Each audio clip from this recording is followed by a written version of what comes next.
want to welcome all that are here. And as a reminder, I4CP is really about looking at HR through a business lens and uncovering what people practices drive high performance. All of our research is couched under the lens of this model that says what connects to revenue growth, market share, profitability, and customer satisfaction over a 5-year period. And part of that secret sauce is not only pointing out the data, but interviewing organizations to see what are they actually doing. And I think the example that we'll share today with Pepsi has some really good earmarks of practicality and hopefully will challenge some of the thinking that you have.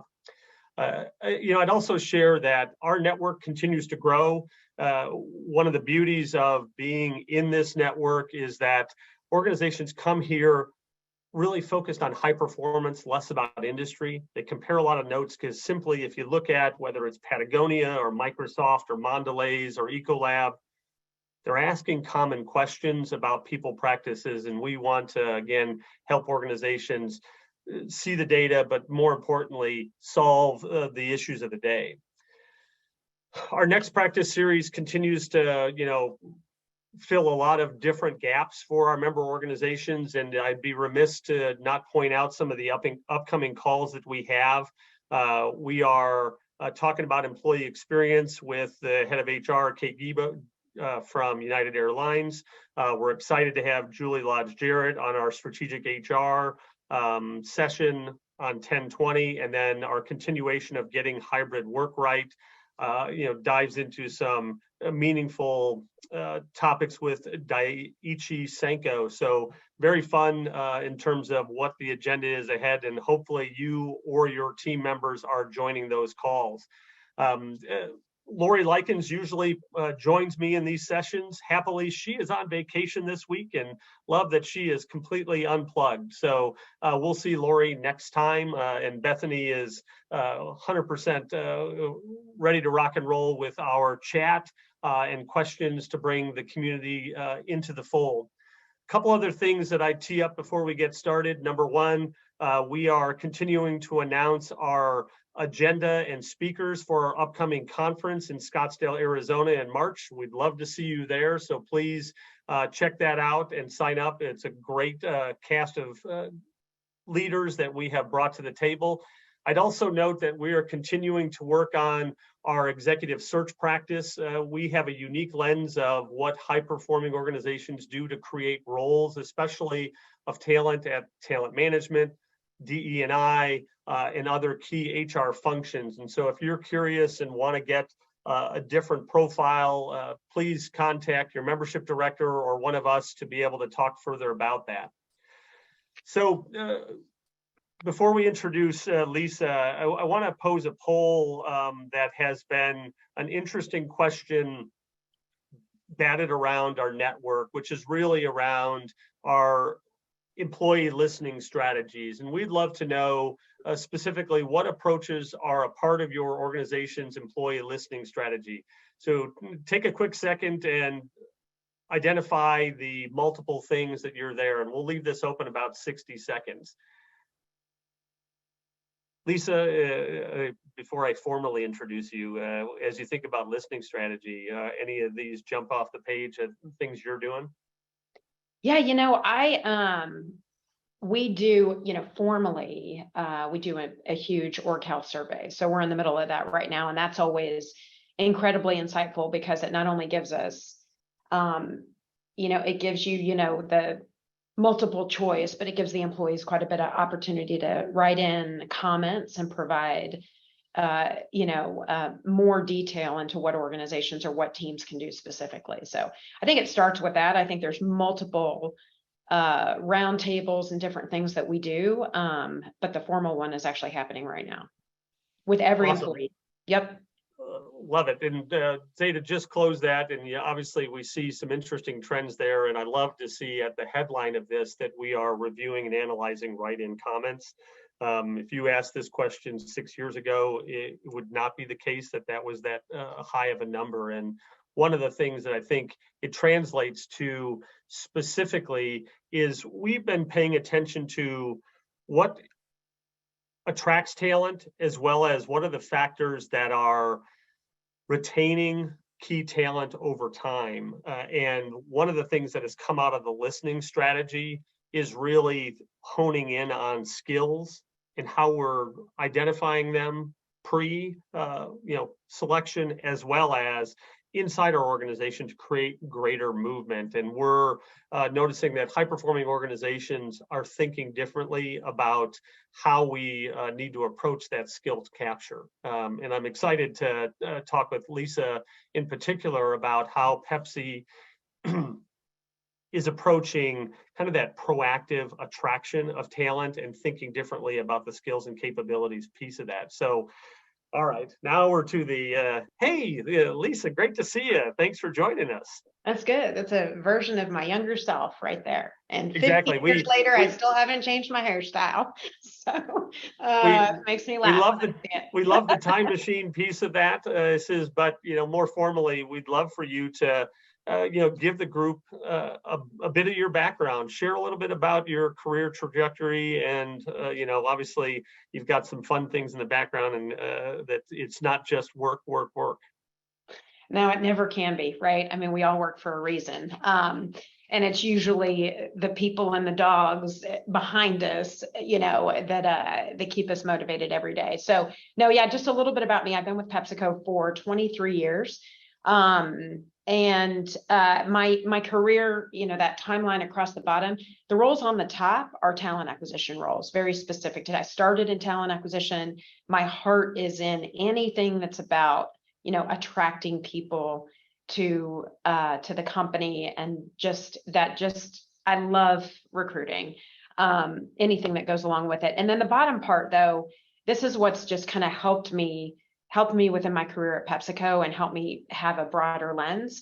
I've done several roles in the HR business partner space too. So our organization is, it's a mix of a field organization and, corporate functions. You've got just tons of complexity and diversity across what we do and how we make, move, and sell product. And so I've bounced back and forth between talent acquisition, HRBP, and just have had the most incredible career to be able to see different teams across our business. So the role that I do today is I lead talent acquisition for the US foods or North America foods business.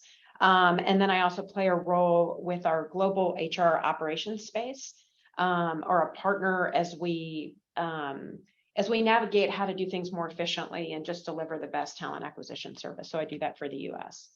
And then a little bit about me. I've got two boys. My youngest turned 16 yesterday, passed his driving test. Yes. So I have two drivers and three golfers, if you count my husband. And then, a very disgruntled dog there in the middle, but his name is Chewy. But yeah, that's a little bit about me. Love it. Well, one, thanks for taking the personal lane of that, because obviously, like you said, there's a reason why we do what we do. And I am 100% with you. Our youngest just passed his driver's test, and we have been, trying to hand him the keys for at least 2 years, because the other two are in college, and it's kind of like, how do you get where you go? Thank God, he's got a license now. Before we, I think, talk just at least a high level of the PepsiCo business, I'd love to ask, how has the field HR, the HR director role informed your approach in TA? It's, that's a great question. It's a big one, right? I mean, because, it's all HR jobs are all about talent. If you take it back to its simplest, and then I'm going to date myself, but how do you get the right person in the right role at the right time? Whether that's talent acquisition or HR, it's just, or internal movement or external hiring or getting the right campus number right. It all blends together. But I think, I think my HR business partner roles help me think about talent acquisition from a longer term lens. So there's so much about what we do that the job opens and then we start, right? We are a reactive organization by trade. But it's getting harder and harder in this market. No, it doesn't matter what business you're in, whether you're dealing with trying to increase your retention or get the right talent in the door with just people have multiple offers today. It's the more proactive you can be, the more you can plan and look ahead and understand what your organization is going to need, the more time you're going to be able to give your talent acquisition organization to be able to go find that right talent and give these hiring teams options. I think that's the hard part right now is, is having those options to select the talent. We're so desperate sometimes when we get to the end of a search. That's not a good place to be in. If you think back to that right talent, right place, right time, right? So a little bit about this proactiveness is getting around that and working through a very difficult market and using what we know, right? And a lot when you're an HR business partner about turnover and movement and taking that piece of it and trying to incorporate it into our talent acquisition practices. So. Yeah, I love that. And it's interesting as you talk about that particular kind of perspective it adds. It makes me think of your fellow board member on our talent acquisition board from Mondelez, Andrea, who wasn't formerly in TA and has had a huge impact in thinking just a little bit differently about that just in time, as well as the supply of that long term. It's really a meaningful piece. So, as we kind of jump forward, maybe give us a little bit of background. We think of Pepsi probably in one way. Likely there are a multitude of things that you do, obviously just based on the picture alone and the talent implications under that. So why don't you give us a 30,000 view of this? Yeah, this just makes me hungry when I look at this. I need to go get a snack. It is, it's what's interesting to me when I see this slide is that 79 billion, number. It's crazy to think what that looked like 20 years ago and what it'll look like next year. So when we think about the growth that we have, it's, it'll be, just even a 4% growth is just, it's like adding another company. So, but we're a growth company. The good news is that and I bet everybody on this call probably has one of our products in their pantry, which is awesome. Please keep buying our product. Please keep buying that bean dip and Mountain Dew. But big company, what most don't realize is that it's a mix of beverage and food. When you think of PepsiCo, you think of beverages. But we're about 50% foods, 50% beverages, 50% North America, 50% international. I mean, I'm rounding up a little bit in different areas, but it's a pretty equal split when you think of our business and and how we make, move, and sell. I would say the other thing that's unique about us in the CPG space is that we, from that potato field all the way to the grocery store shelf, those are PepsiCo employees. So that drives up that number on the right.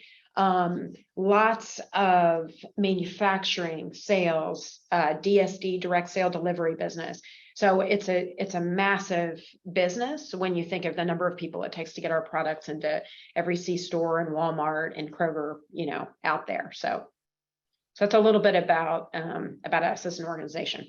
One of the things I will call it, and I'm no surprise, is that I love that you describe this first as a growth company and think about that in terms of the TA and overall probably HR strategy. How do you continue to, build capacity to basically align with, obviously the business and where your success points are? That's a huge piece as opposed to saying, okay, what do we need to do in TA today? It's a very different question, likely, that you're asking from the front end to at least give ourselves that lane of run. It's a huge attraction piece, right? Because it's exhausting.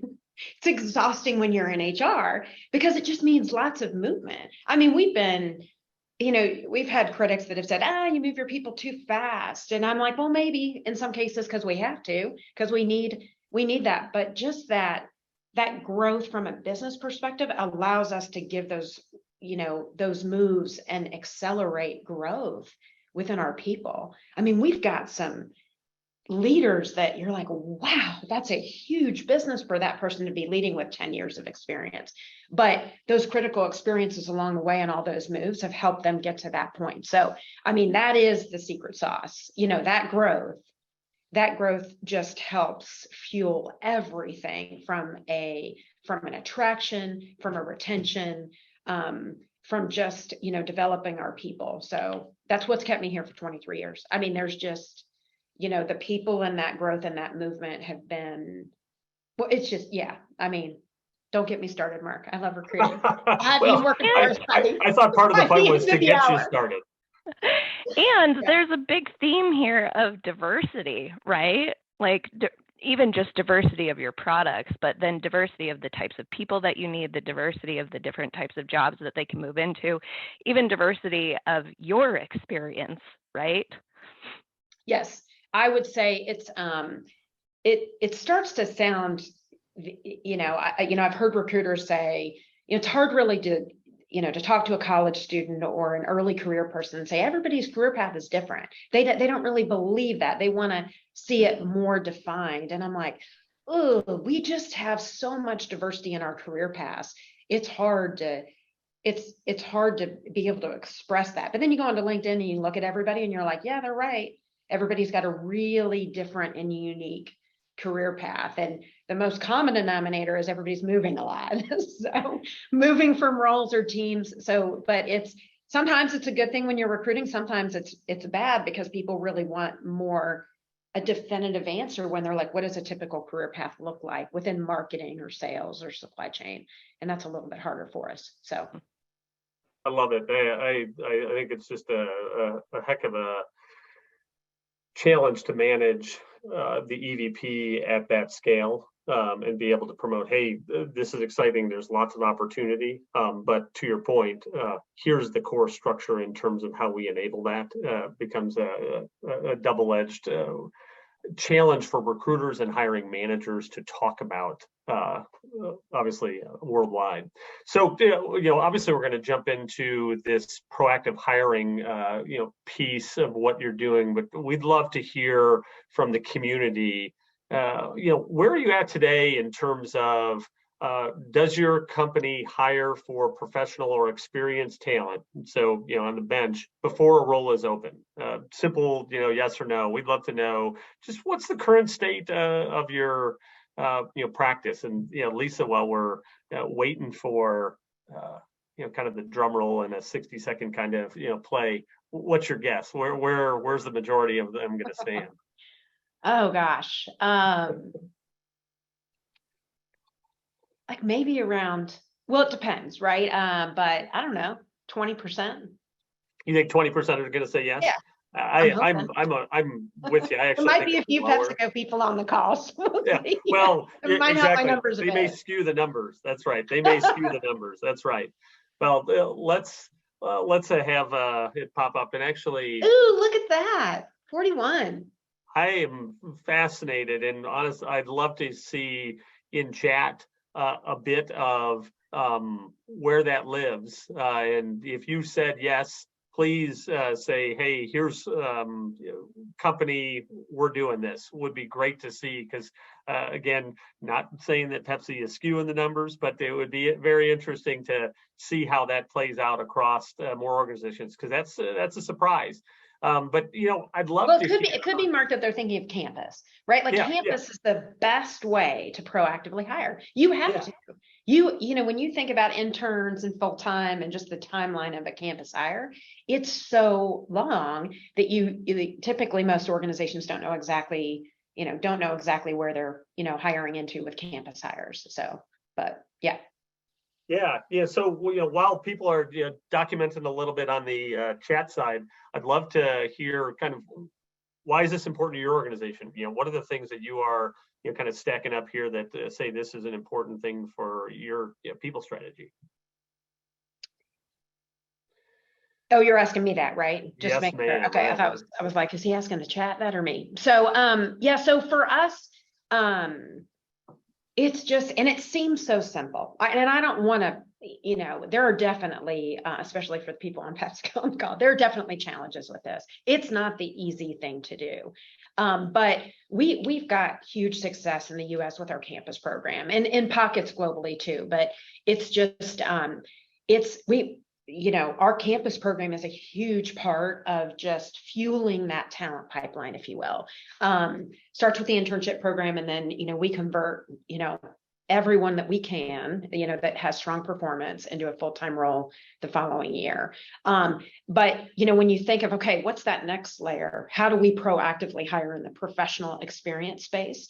And we've been doing it for a long time with multi-incumbent roles. It's easier to do when you have scale. But we know from those programs that it yields better diversity representation. We have more time as a talent acquisition organization to find bigger pools of talent and attract talent. And it's also a huge carrot, if you will, to attract talent because of the formal, onboarding programs that they walk into. It's going to be, it's a better onboarding. There's not a rush for them to go directly into the role. We're going to set them up for success and increase our retention of that talent. So that's why we do it. We've got, it supplements our campus program, but we're also, it just gives us more optionality, right? When those job opens come open, for us to have already, proven talent ready to go that's been in an onboarding program. So it's a win for the candidate. It's a win for our business. They're not waiting 3 months for us to identify, interview, screen, onboard the talent. And it checks our boxes across the board. It's not easy. It's a lot easier when you've got scale, and we've been growing it to higher level roles within our headquarters space for the last year, I would say. And it's been a journey, but it's been a good one where we've had tremendous success. Yeah, so I'd love to kind of drill down into that a little bit and figure out, so what were the key elements of making it that, success? It's I'm sure you've had some bumps and bruises along the way and said, okay, here's how we've framed this, to a successful track record. Yeah, it's cultural, right? Yeah. It's not a talent acquisition question. It's more of partnering with your our talent management team and our HR business partners to get it laid out correctly, right? To identify the roles or the gaps that they have, and then work with our talent management team on what that onboarding program is going to look like. So there is so much other work outside of talent acquisition before it comes to us to be able to actually execute and hire for the role. So it's a financial commitment too, because you're hiring before the opening. There's risk. Right? So it's like, how do you get that in your baseline and kind of get to a point where you're doing this? Now you got to have movement, you got to have future openings. You got to really understand, that long-term lens and have that financial commitment.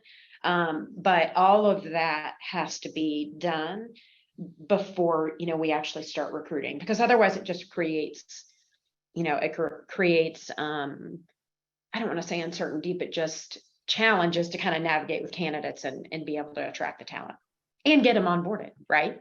So yeah, clarity of that program and that internal communications is huge.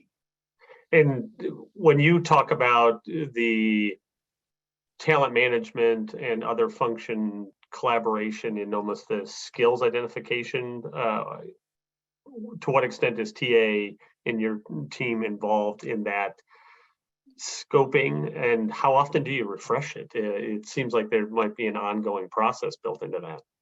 Yeah, it's a great question. They're at the table, right? Because it has to be realistic. Yeah. Right. When you're hiring early, sometimes that relocation piece of it comes in. You might hire for Dallas, Texas, but the future opening might be in San Antonio, right? So that relocation, and again, these are, this isn't easy to do. But the talent acquisition partners, is there to help make sure that the profile, the compensation, that the expectations on what's going to happen, is realistic, and be able to provide that point of view on what the market looks like. Yeah. So it's good. Now they're guiding, and there's been people from the business too that weigh in to help define what capabilities we need, and what we're looking to add to the organization. So yeah. And curiosity, I had a couple of questions that basically said, where do they fund this from? I was like, I have no idea. Great question. Yeah, when I think of our, head of PFNA, Stephen Williams, is just, I've been with him in a room where he's told all of his leaders, find a way to fund it. This is a no-brainer. We've seen it work in the field, and it's been incredible. Find a way to fund this. You guys are going to have the openings. You know that you will. It's a given that we're having movement. And we're going to start pulling up your talent. Your talent's going to move, because that is more of a challenge for us than retention. So internal movement is just, we don't have really high turnover. It's more of just new groups and pulling from our teams that just causes some gaps across the group that we've got to, continually solve for. So, but that support from the top down, Mark, has been huge, at least within the foods division. And there are, the beverage group, has had designates. We've got a bunch of teams that understand the value in, those bottom two bullets, at the attraction piece of it, at the retention piece of it, setting up these new hires for success.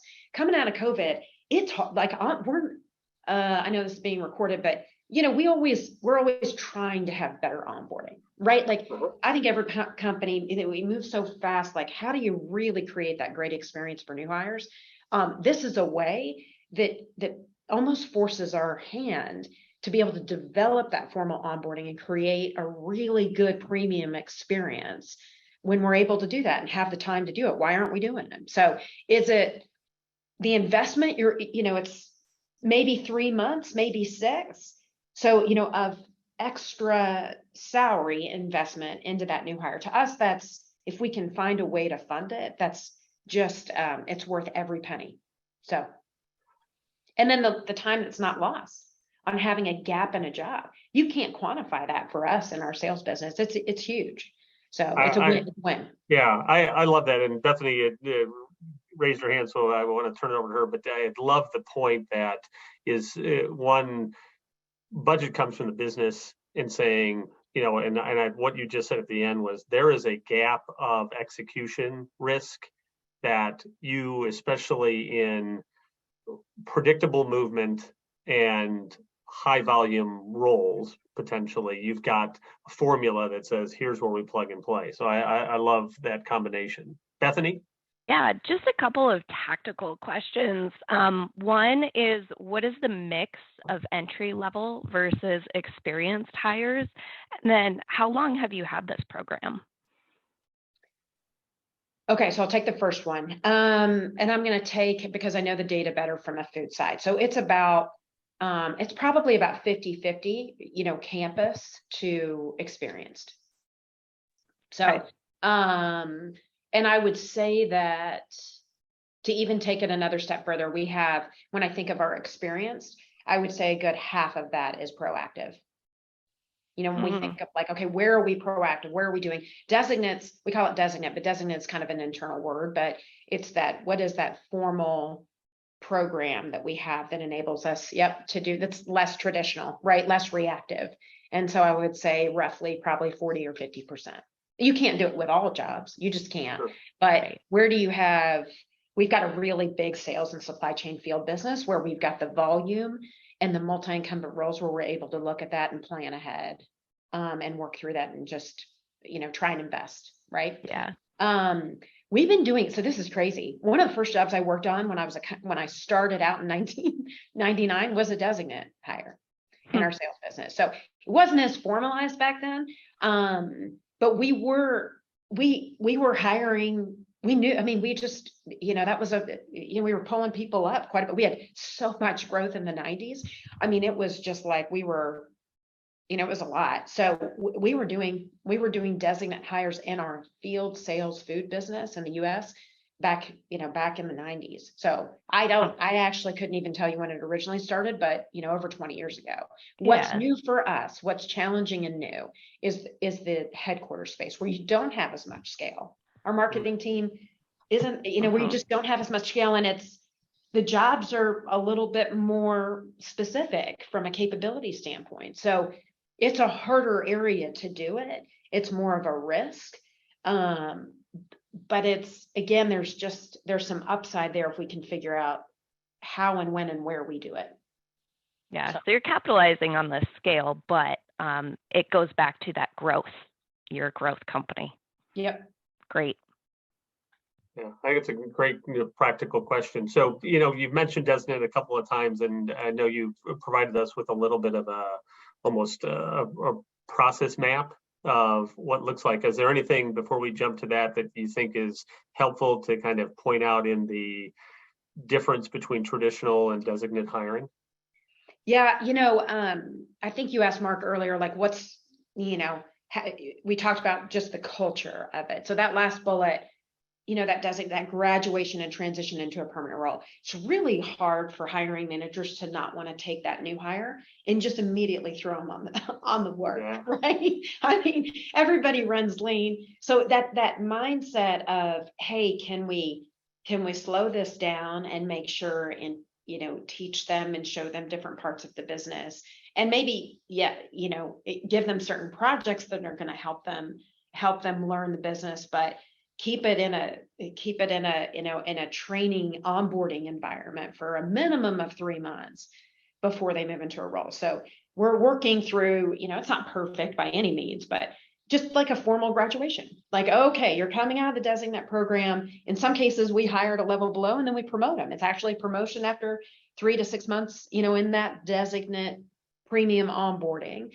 And we make a big deal of it, right? It's very leader supported. It's, they're part of a cohort where they get exposure to people in other functions. So, and they have a shepherd of sorts, right? It's not formalized through all the different functions yet, but they've got somebody that helps guide them, through that onboarding. So it's that again, it speaks to the culture. You got to have an organization that respects that to make it work. Otherwise, it could be a negative experience. So that's a little something that we're still learning and figuring it out and helping hiring managers understand the value and how this is different from just normal traditional hiring. Yeah, I could imagine, a hiring manager that actually is a part of the interviewing process, that you're hiring designates that they don't get to get that person. And they're like, wait a minute, they went into a pool? We actually have in our supply chain group, it's not the high, it's the VPs of the region that do the selection. They just remove that step. So it's a bit of a best practice, right? You've got this level interviewing and then placing them. So there's not a lot of, there's support, but it's not the actual site leader that's making the decision. So it's kind of interesting.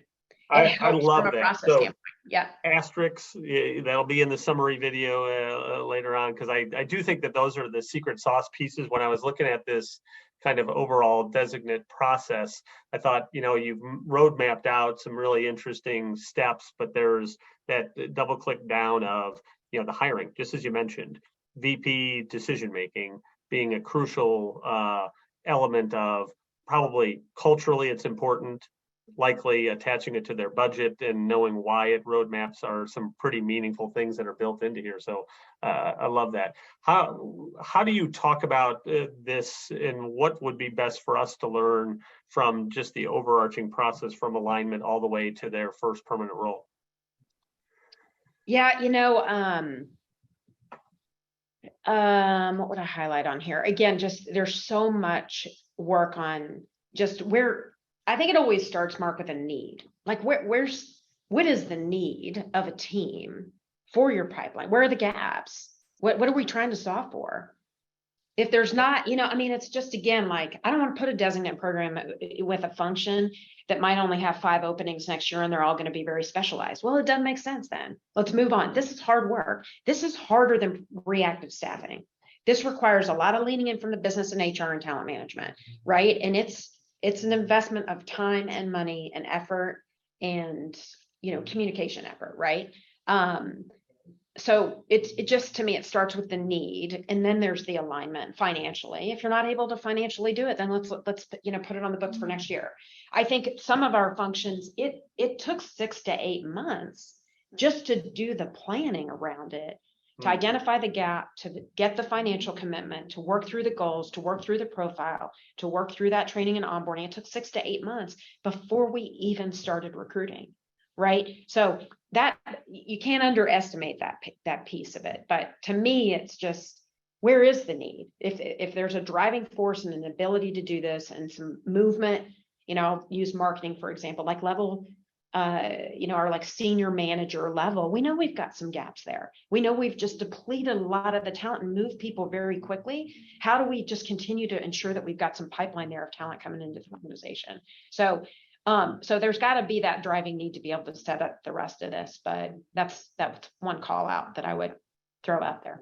Yeah, I'm fascinated. We and TA sometimes lean so much on the job rec or the job description. How different is that in the designate process comparative to, just your traditional hiring approach? Yeah, I think it's a really good question. You still use, so let's go back to marketing. It's still going to be a senior manager marketing role. You're still going to use that same job description. You're just going to put some language in there that says, hey, we're going to do some premium onboarding for you before you're actually put in senior marketing manager for Lay's, Cheetos, Ruffles, Doritos, Pepsi, Mountain Dew, whatever it might be, right? So we may not know the brand at this point, but we know that we're going to have movement, but we're going to onboard you. Oh, and by the way, we're hiring you into a career. That's just going to be your first role. If there's anything you learn at PepsiCo, it's like you'll be in another role in 2 years, less than 2 years. So that's just your first stepping stone. It should be more about what's after that role, right? But let's start with the onboarding, and then let's go into a senior marketing role, which was what we're marketing manager role, which we're hiring you for. And then what's after that? That's, hopefully that's the mindset as we navigate through it. But there's some fear of candidates. There's some risk on their part. If they don't know exactly what job it is, why would I do this? Well, we wouldn't be investing in hiring you if we didn't know there was going to be a need. But you might not know exactly who your manager is going to be. Like that's hard, right? But the investments there, again, we're just trying to make sure we set you up for success and bring you into the org in the right way and give you the right start. So the other, I guess, question that I think comes out of here is there still an evaluation happening in the onboarding, or does it shift totally to development? Because I can see almost like this, in internships, there's, conversion, and there's some folks that we just say, hey, that was a great experience, good luck in your career. And others that obviously you're bringing into the organization or offering them a job. Is there a specific approach that you take here in the onboarding that still has an evaluative mindset to it? There is.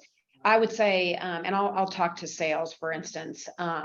In some cases, it's like, and it's usually a joint conversation that says, where there's, especially where there's great self-awareness, right? It's like, I need more time in this onboarding, or I need more time in this space before I'm ready for this role. So what we've seen, Mark, and sometimes it's even the job's not open yet, right? Like there may be more time in that designate program just because there's got to be flexibility there before the actual role comes open. But in an area where there might not quite be that level of performance or capabilities or understanding of the business, we just extend the time within the program and customize it to make sure that that hire is getting what they need before they take on a team or move into that role.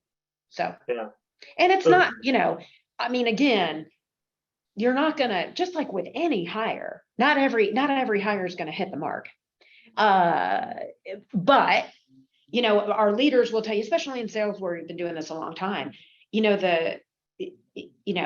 the benefits far outweigh the situations that didn't work out ideally. Yeah. And so, back to our kind of original poll question on the listening strategy, are there things you're doing in the designate process that help you surface kind of their experience so you can use their voice to improve this? Yeah, I in the more established programs, right? When I think of the field where we've been doing this a long time for sales and supply chain, it is, there is so much connection with, there's shepherds is the wrong word, but there's a lot of feedback there to be able to improve on the program. So I would tell you that the reason why the program is the way it is today is because of all that feedback that's come in over the years. So it used to be much longer, there used to be a much longer designate program for some of our high level field sales hires. And it's shorter today because they've just continued to streamline what needs to be in these onboarding programs. It's very structured for the more formalized programs. The ones that are newer, the headquarters ones or the more corporate functions, not as structured yet, working through it. Those are newer, but that feedback loop, to your point, is going to be critical with those, especially the newer designate hires that have come in to be able to help improve upon those programs. So, yep, it's a great. So, I think about this, and before we move on to the pay transparency piece, because I know we've got some time to dive into that. It seems like the designate process becomes a growth strategy, really to backfill roles and the movement that's already built into your culture. You've almost created a model that can be plugged into key talent areas like field, like sales.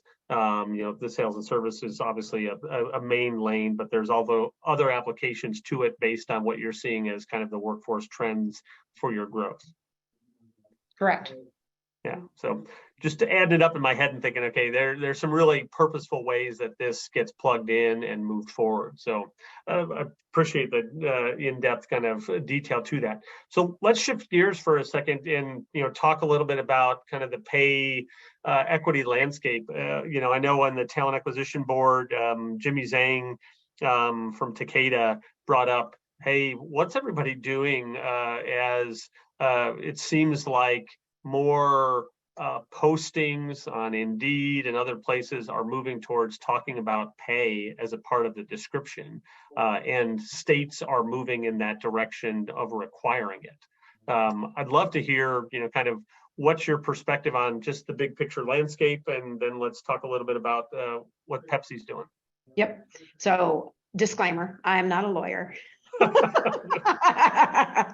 And this is so much, it's so necessary, but so much more boring than what we just talked about. I cannot believe we're talking about it, Mark, but we have to. I mean, we have to, because it's staring at us in the face every month when a new law gets proposed and then gets voted in or delayed or whatever it might be. So it's becoming, and it's a little bit more complex if you've got a larger organization where you've got multiple people involved in your end-to-end process, from opening to posting to filling to hiring and onboarding. Like it's a lot if you've got multiple parties touching that end-to-end process. So and then I'll actually even add another layer. If you're a company that is a federal, sells product, we sell product to the government basis, and so we have to follow state agency requirements too. It's not law, but there are state agency job posting requirements that from a pay transparency standpoint. So it's just gotten complex. So it's coming at us from all different directions. I'd say the other thing too is that every state has kind of a different spin on it. Nevada's got certain things that they require for interview laws, and some are, well, yes, you need to provide this information when requested by the candidate, or please have the law states it's got to be in your internal and external posting. There's all these differences that make it hard for companies to implement it consistently, which I think is why it's been a recent topic for talent leaders out there. So but yeah, it's just necessary to understand it, because I don't think anybody wants to be the target right of being called out for not doing it correctly. So, and the intent, it's all for the right intent, right? Yeah. The federal laws weren't helping candidates, that the whole reason why federal laws were there to ensure that we that we weren't discriminating against pay. Well, they're old, right? They've been around for a long time, and so states have taken matters into their own hands to create their own pay transparency laws, or cities or counties. And so it makes it that much more challenging when your volume's up. You've got all these different systems you're trying to streamline, and now we have to think about all these different laws that are coming into play. So I'm imagining in the background going, okay, who are your friends inside the organization? It's legal, it's the comp folks, it's likely your therapist potentially, as multiple places where you just need a little bit of advice and mental support to get through it all. So as you think about, I guess, big picture, one, is there a foundation where at Pepsi you start to ask the pay equity question, and thinking about it regionally, U.S. as well as outside of the U.S.? Outside of the US, I don't, it's a great question. I don't know how, right now the focus is US. Okay. Because that's where the laws are. Yeah. And do you do some foundational pay equity, like audits or anything like that? Oh, for sure. Yeah. The good news, I mean, the good news for us is that, we have multiple pay equity processes internally where HR business partners review it, and we've got steps, and just the intelligence and the data supporting some of that and those practices has just come so far over the last 5 to 10 years. So it's, again, it's why I've stayed here for 23 years. I just think the way that we navigate that and that equity there is that's good. That makes me feel good about what we do. Now how do we do what we need to do and be transparent, but also, support our hiring practices, right? Because you're putting yourself in a really difficult situation there as a recruiter when you're putting a range, and you might cause some challenges for your own internal workforce if you've got people internally that are looking at that and questioning it. Because I mean, we all know that right now it's, it's a tough talent market. You're having to pay a little bit more sometimes when you go externally. So, getting the intent right and navigating that is really easy with frontline roles, because a warehouser is making this up, $25 an hour, it's $25 an hour, right? Easy to do that and check the box and be compliant. Little bit harder to get, to be able to kind of guess that range and have it support and have the right intent there as you're navigating with your posting. So I love the kind of implication kind of behind the scenes, because I think that's a huge catch-all of potential risk. How do you approach almost the recruiter education to help them be solid, in their footing, in how they talk about it? It's a great question. I think that I'll start by saying, where can we standardize this and make this easier first for us, so that it can be more standardized into our processes, and we can go there. But we've got certain tools that have been incredibly helpful when we navigate an opening market, that helps us understand what the predictive pay should be for that role based on internal analysis. So our recruiters have access to that. We call it a predictive pay calculator, but it helps them understand like what the pay might be there, and then their knowledge of it's going to cost for that talent in the market is just invaluable. And we've got amazing recruiters. I'll say this about PepsiCo. I mean, our recruiters are the best in the world, and it's not just because they're on the call right now. But please, no one else recruit my talent, please. But that helps for them to navigate. Hey, is this standardized range that we typically put based on our pay scale? Is this going to hit the mark, or is it really different because this is an e-com group with data analytic skills that are just really challenging and pay a lot more money in the market right now? So I think they navigate that and use their HR partners to say, okay, how do we do this? Now, I would say right now it's probably 10 to 20% of our roles we have to kind of really lean in a little bit differently.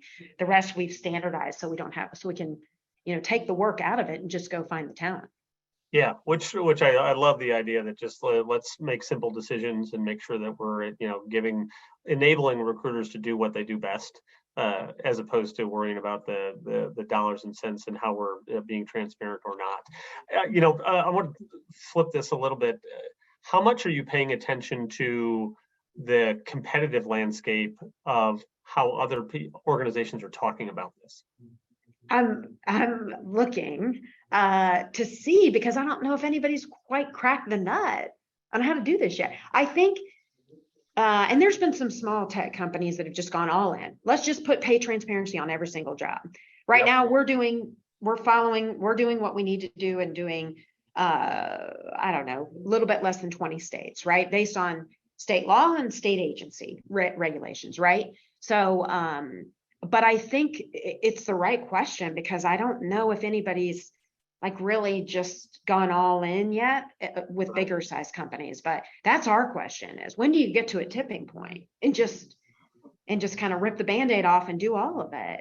California's coming up in January, and that's a big state for us. We have multiple manufacturing plants there and management roles. So it's just, it'll be one of those things as we navigate through this. Where is our tipping point? And how, what are the implications there? So it's definitely a discussion that we continue to have. Yeah, I continue to be, talking with other member organizations about how the hybrid work environment has opened up so many new talent competitors, that knowing where we potentially fit, especially for key roles. Many organizations have a digital strategy, and then you see Microsoft, who's obviously based in the state of Washington.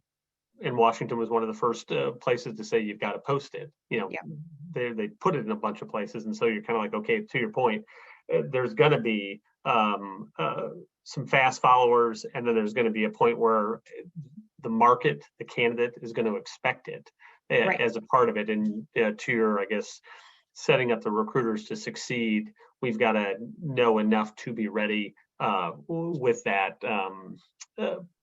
answer in simple form to make it happen.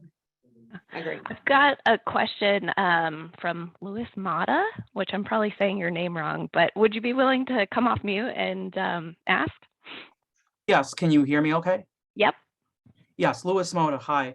And this is a really interesting topic, because I've seen so many different companies take such a varied approach in this space. Some post salaries based on state requirements, some don't. Even my own company is posting salaries for some jobs, but not others. And it's just really confusing, right? Because you're looking at this inconsistency and you're thinking to yourself, at least I'm thinking to myself, wouldn't it be just much more streamlined to post salaries for all jobs? Like, just eliminate any of this kind of reactive type of situation where you continue to kind of just pin down state requirements. That is not candidate friendly.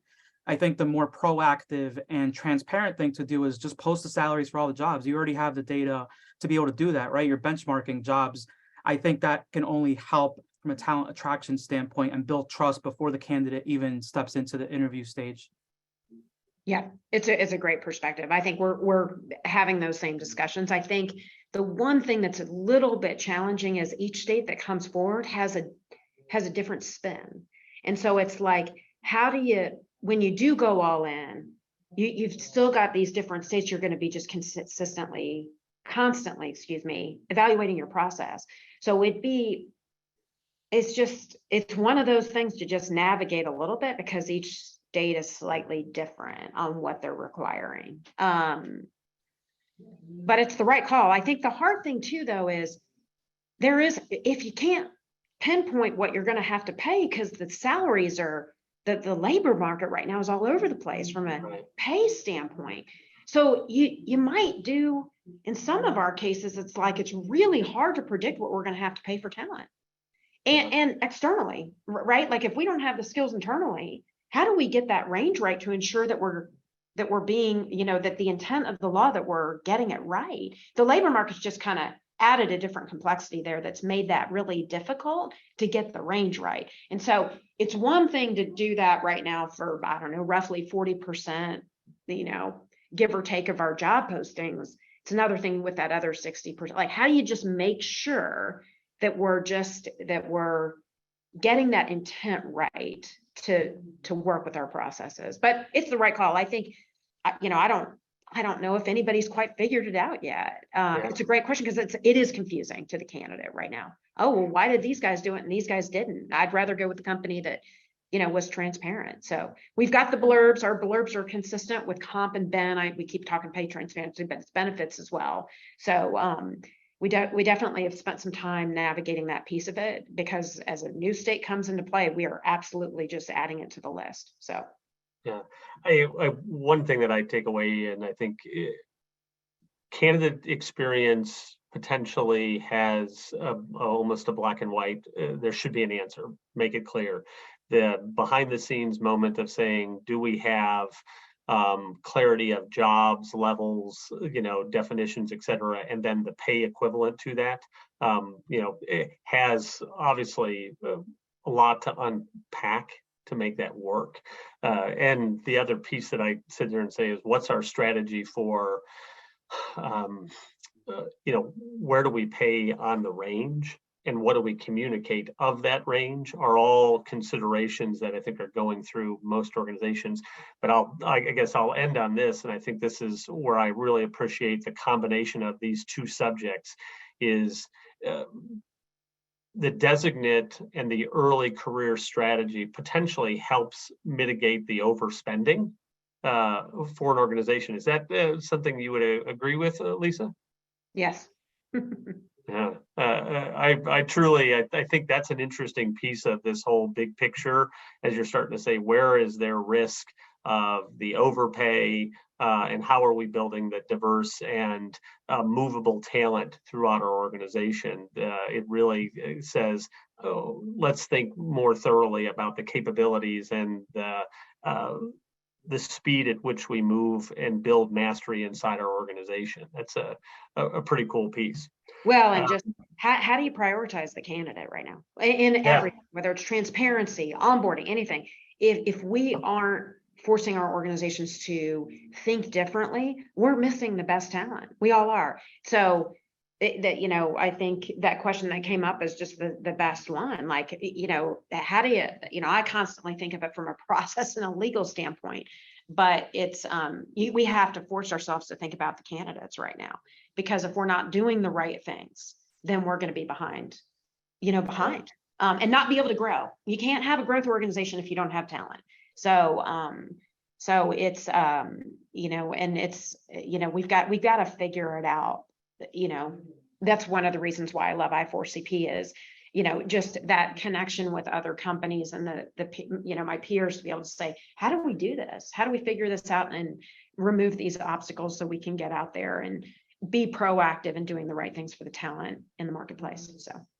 Yeah, well, thank you for that blurb. I did not pay her to do that. So that's an awesome piece. It says, but thank you so much, Lisa, for, the transparency of, getting us inside your world and Pepsi's world, as well as the reality of this isn't an easy thing, but it's a work in progress. So I appreciate that level of, discussion. It's really powerful for us and makes our network very unique. I look forward to seeing you sometime soon on the TA channels that we have, and I'm sure we'll be talking again very shortly. But thanks everybody for your time this week. We look forward to seeing you again on one of our community series channels upcoming. And with that, have a great weekend. Thanks, Mark.